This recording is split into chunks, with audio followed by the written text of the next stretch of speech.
Good morning. It is Friday, April 9th. I'm Danielle Wiggins with your 3 News Now morning update. Thanks for spending a few minutes with me on the WKYC social media pages. We're going to get to that developing story of the death of Britain's Prince Philip, the husband of Queen Elizabeth, in just a moment.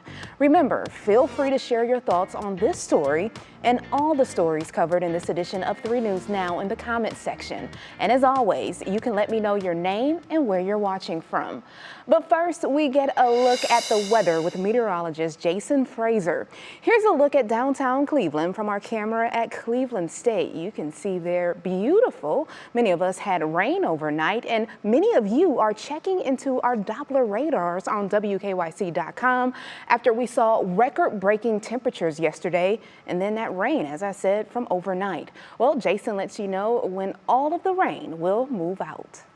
Hey there, good morning to you and good morning everyone. So overall, we're going to see some much warmer weather move across our region over the next 24 hours. Today going to be slightly cooler, National Design Mart hour by hour forecast. So we're going to start out with temps in the 50s today. Some rain showers throughout the morning hours, but I think by lunchtime we should clear out of here and we'll see temperatures top out today in the mid 70s. All right, here's a look right now at your Union Home Mortgage 7-day outlook. So even though today we'll top out in the mid 70s, it's going to be slightly warmer tomorrow, upper 70s for those of you right along the midpoint of the Northeast Ohio. So I'm really talking about right along the lakeshore, maybe 5 to about 10 miles inland. But those of you in farther inland areas like Akron, Canton, you guys could potentially take a run at 80 degrees tomorrow. 63 for Sunday as a cold front comes through. We do have a chance not only seeing some rain showers, but also a thunderstorm as well. 67 for Monday.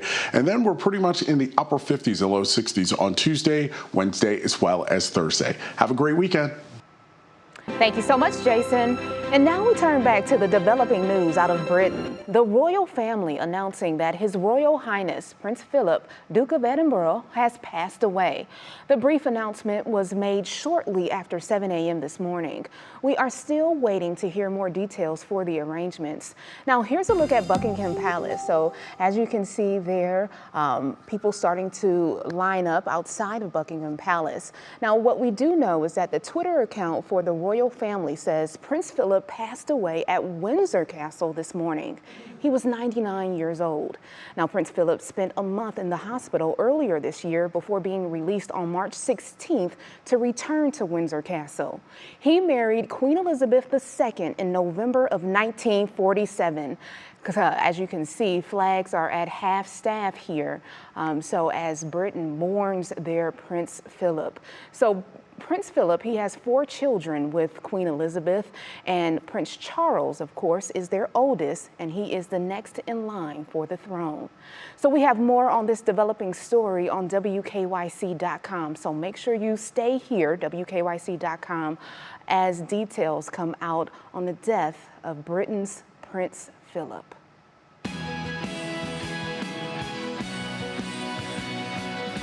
Now back here at home, an Akron police officer has resigned from his job during an investigation regarding use of force.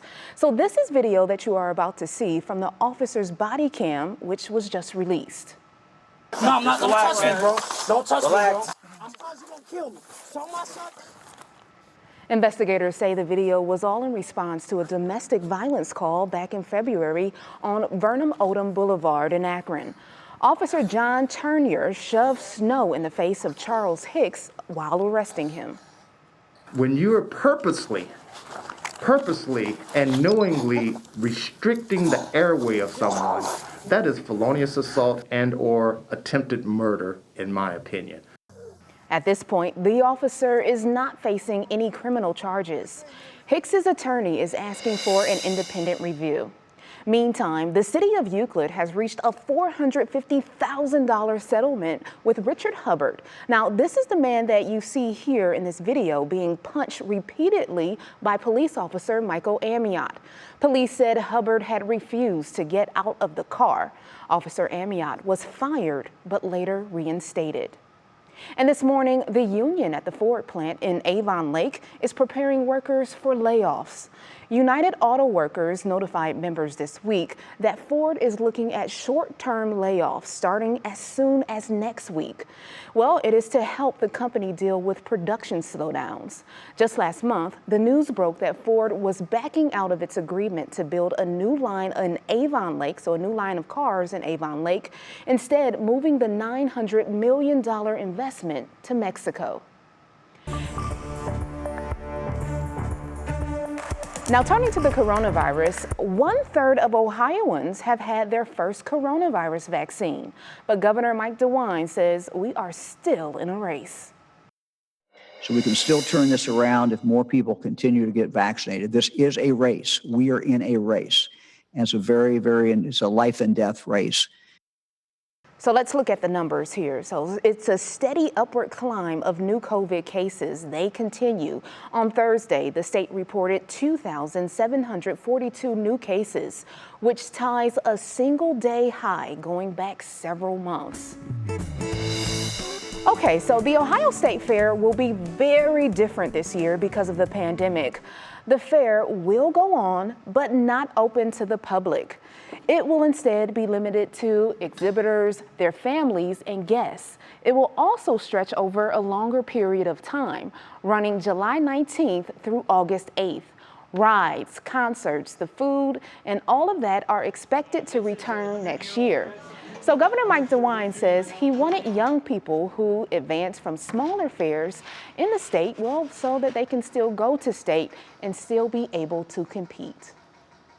The decision that was made today by the State Fair Board is unique to the State Fair because of its size, because of how much of it depends on different revenue streams. They made that decision. I'm comfortable with the decision that they made. The governor says he may ask the state legislature to give the state fair some money to make up for financial hardships. The state has outlined requirements that counties must meet in order to hold full fairs. Okay. Switching gears, check this out. The Rock Hall announced a new limited-time Super Bowl halftime show exhibit. Just a few things you can expect to see include the Weeknd show from this year, Prince's turquoise suit that he wore during his unforgettable Purple Rain 2007 performance, and a behind-the-scenes look at the entire operation, including Lady Gaga's stage model from 2017. Now we move to the best news you'll hear all day, and it is an update from our 10th annual APL Forget Me Not Telethon. Well, at last check, you helped raise over $96,000. Thank you so much. That money will help the thousands of animals that will come through the Cleveland APL every year.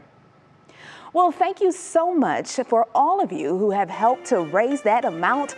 Our furry friends at Cleveland's APL, well, I can say they are very thankful.